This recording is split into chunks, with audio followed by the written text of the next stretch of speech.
All right, so you've done it. You've poured weeks, maybe even months, into training the perfect machine learning model. It's just sitting there, this absolute masterpiece in your Jupyter notebook. But now what? I mean, how do you get this thing out into the world where it can actually be useful? This right here is the question that hits every single data scientist. How do you take that brilliant model out of the sterile lab environment and plug it into a real, live application that people can actually use? You know, I like to think of it this way. A model in a notebook. It's like a finely tuned, high-performance engine just sitting on a stand in your garage.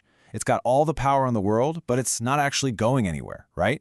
A model serving framework. Well, that's the rest of the car. It's the chassis, the wheels, the whole system that gets that engine on the road, ready to handle real-world traffic, maybe even thousands of users at once.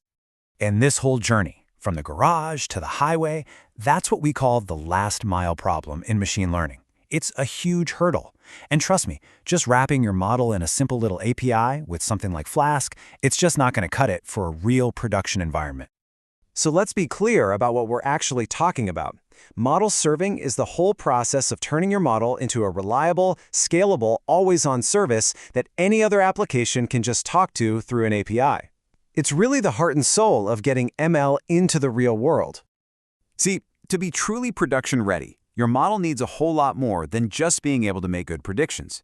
It needs a clean API, a way to handle different versions as you're updated, tools to monitor its performance, and it has to scale up when tons of users hit it. Plus, you need logging, security. A simple script just can't juggle all these balls at once. And this is exactly why we have these specialized tools. Model serving frameworks are literally built from the ground up to solve these problems. Instead of you having to hand code an API, they just generate one for you. They give you dashboards for monitoring and have scaling built right in. They do the heavy lifting. So let's meet these heroes of deployment. These are the specialized frameworks that are going to take all that complicated production work off your plate. First up, TensorFlow Serving. Look, if you live and breathe in the TensorFlow or Keras world, this is your go-to. It's a no-brainer. It's built by Google, it is screaming fast, and it's optimized to serve models from its own ecosystem with just incredible performance. Now, on the other side of the fence, we've got TorchServe. This one was developed by AWS and Facebook AI, and it's the official blessed solution for the PyTorch community. It's a special move. It can juggle multiple models at once and has amazing native support for GPUs, which, as you know, is absolutely critical for a lot of deep learning jobs. And then there's MLflow, the versatile Swiss Army knife of the group. It honestly doesn't care if your model was built in scikit-learn, PyTorch, or TensorFlow. Its real superpower is how it ties everything together with MLOps principles. It has a built-in model registry that tracks every single version of your model, all the way from a rough experiment to final production. Okay, so that's the what, but what about the how? Let's take a quick peek at what this process actually looks like. How do you go from a piece of code to a live functioning API with these things? With TensorFlow Serving, it's honestly a super straightforward three-step dance. First, you save your model in the standard format. Second, you fire up a pre-built Docker container and just point it to your model. And boom, that's it. It's live. You can start hitting it with prediction requests right away. It's that simple. MLflow's approach has a different kind of elegance. With just one line of code, you log your model into its registry.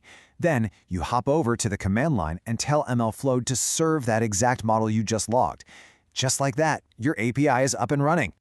And this is the real beauty of the whole thing. Once your model is deployed, this is all your application ever has to see. All that other complexity, the scaling, the logging, the versioning, it's all hidden away behind a nice, clean, simple API endpoint. So you've got options, which is great, but which one is the right one for you? Choosing your tool isn't just about what you like, it's a strategic call you have to make based on what your project actually needs. Let's break this down, because this chart makes it really clear. If you need to serve a classic scikit-learn model, MLflow is your only choice here. It's obvious. But if you need that crazy low latency you get with gRPC for some high-traffic deep learning model, well, TensorFlow Serving is your champion. And if having an integrated model registry is non-negotiable for your MLOps workflow, MLflow wins that one, hands down. But what if you're not just deploying one simple model? What if you're building a system that needs to operate at a massive global scale? Think Netflix or Uber scale. Well, that's when you bring out the heavy artillery, the Kubernetes native tools. These things are built to run on Kubernetes, which is the undisputed king for managing apps at huge scale. Frameworks like Seldon Core, KFServing, and NVIDIA's Triton, they were born for this stuff. They handle complex deployments, auto-scaling, advanced monitoring, all of it right out of the box. These are the tools powering some of the biggest AI systems on the planet. Okay, so as we start to wrap up here, let's just boil all this down into the key things you really need to remember to help you on your journey from that lonely notebook to a full-blown production system.